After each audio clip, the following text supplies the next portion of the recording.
August 1992, almost a year after the Soviet Union collapsed, the region of Abkhazia declared its independence over the Republic of Georgia. An absolute nightmare for the central government of Tbilisi. A deadly war broke out between Georgian army guard and Abkhazian separatist forces. Georgian people had no doubt that the region has always been and would stay a part of Georgia. In more than a year of the war, the region has seen hundreds of thousands of civilians being dislocated, murdered, and fallen victim to some of the worst war crimes that have ever been recorded. According to Human Rights Watch, those crimes were no less than the atrocities committed in the Bosnian War. More than 30 years later, the conflict remains unresolved. While the international community counts the region to be part of the Georgian sovereign state, the Abkhaz people, supported by the Russian government, firmly continue to tell a different story. The question remains, is Abkhazia Georgia? The rest of the international community considers Abkhazia a region of Georgia. As dozens of civilians have been killed. Georgian troops entered Abkhazia to prevent it from separating.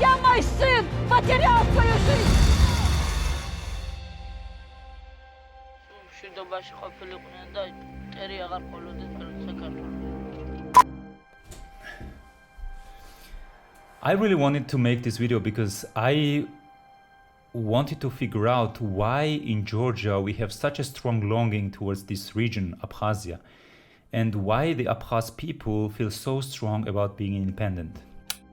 See, I was born in Georgia in 1992. That's the year when the war started. I myself have no memory of it, but my parents do.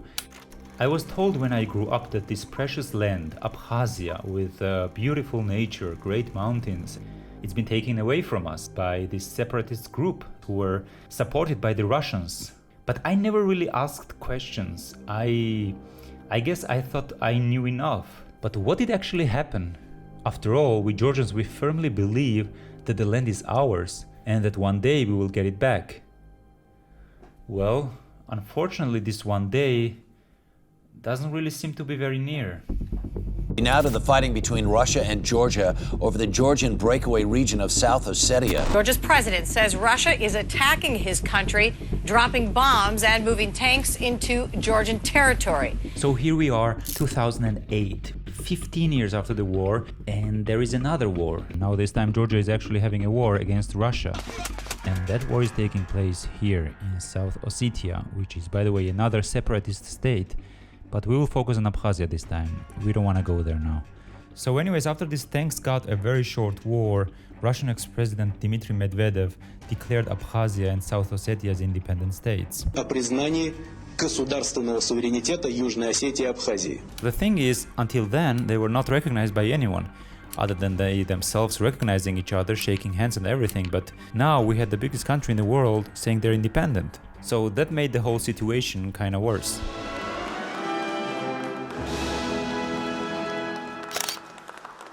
Okay, but wait a minute, why is this such a big deal? What is Abkhazia and why do we even have this conflict at all? Why can't Russia just keep its hands away from the region?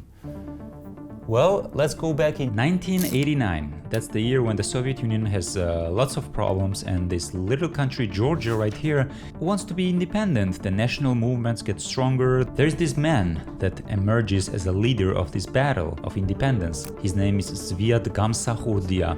He promises independence, democratic government, human rights, a new Georgian state which finds a lot of sympathy towards the ethnic Georgian population, but not so much sympathy here with Abkhazians, which by the time are only 17% of the region. 17%, so basically an ethnic minority. But anyways, they seem concerned that upcoming Georgian independence and the nationalists might be a danger for their autonomy in the region, so the tensions between ethnic Abkhaz and ethnic Georgians rise. There are demonstrations, violence, which result in further escalations. Furthermore, a brutal civil war breaks out in Georgia between two political leaders, which brings even more chaos to the region. Rebel forces continue to close in on Georgian President Zviad Gamsakhourdia. So finally, in July 1992, Abkhazian nationalists decide to accomplish what they wanted to do for a long time. declare the independence. And the disaster starts. On 14th of August 1992, the Georgian army, which by the way was nowhere close to a professional army but just a bunch of guys carrying Kalashnikovs led by this man here, they march in Abkhazia. Abkhaz nationalists seem completely unprepared, so they have to pull back. Georgian army takes the capital Sukhumi in just a couple of days. Meanwhile, another detachment occupies the city of Gagra. Abkhaz separatists are now pretty much surrounded from the both sides. It does not look good, so they ask for help, and there is one country willing to help them.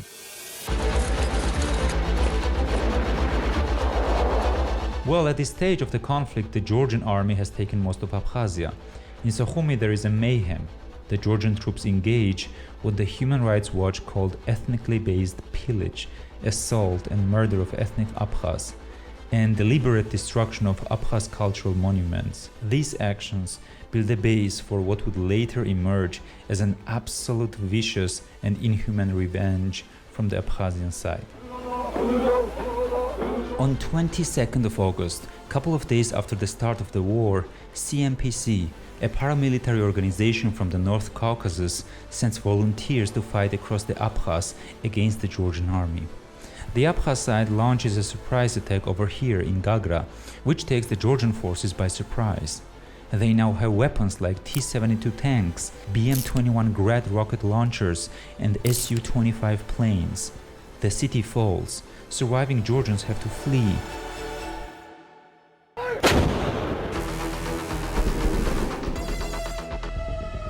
During the next several months, Abkhaz and their allies try to recapture Sukhumi, shelling the city from different sides without success. Georgian fighters, suffering a lot of casualties, still manage to hold the city. Finally, the ceasefire is reached. Due to agreement, the Georgian army pulls back the most of its heavy artillery out of the city, considering the conflict to be over. Not too long after, the agreement is violated by the Abkhazian side, who then launch a full-scale offensive in Sukhumi. Georgian troops have hard time to reunite and hold the city. Also, the newly re-established civil war makes it harder for Georgian fighters to decide who to fight for. Sukhumi falls. The Abkhaz push all the way further to the Anguri River, encircling and capturing all Georgian settlements in the region.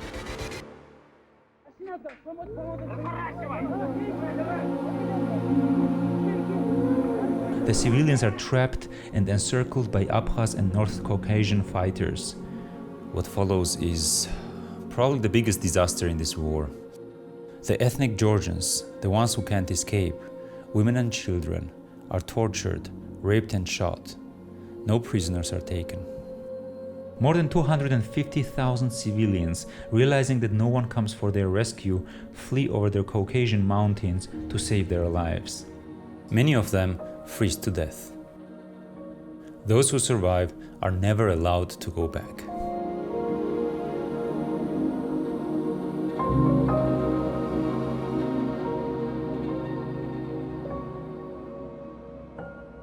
Let's go to the original question, is Abkhazia Georgia? Well, after learning what happened and all the blood and the tears that has been shed from both sides, how do we answer this question?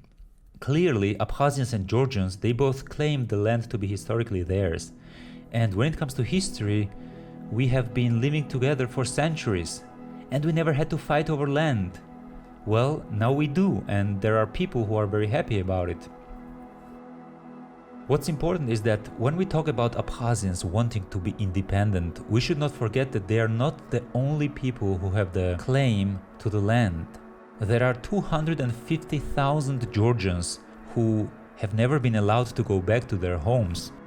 In fact, if you visit the region, you can still see those abandoned buildings and sometimes whole cities and villages turned to ghost residents. They were once populated by people whose ethnicity became their doom. So yes, Abkhazians might want the world to recognize their independence, but what about those people? They were never given any opportunity to vote for anything. They were just sent away. Evidently, the people living in Abkhazia don't think that Abkhazia is Georgia, and as long as the other side is driven out, the second opinion doesn't really exist.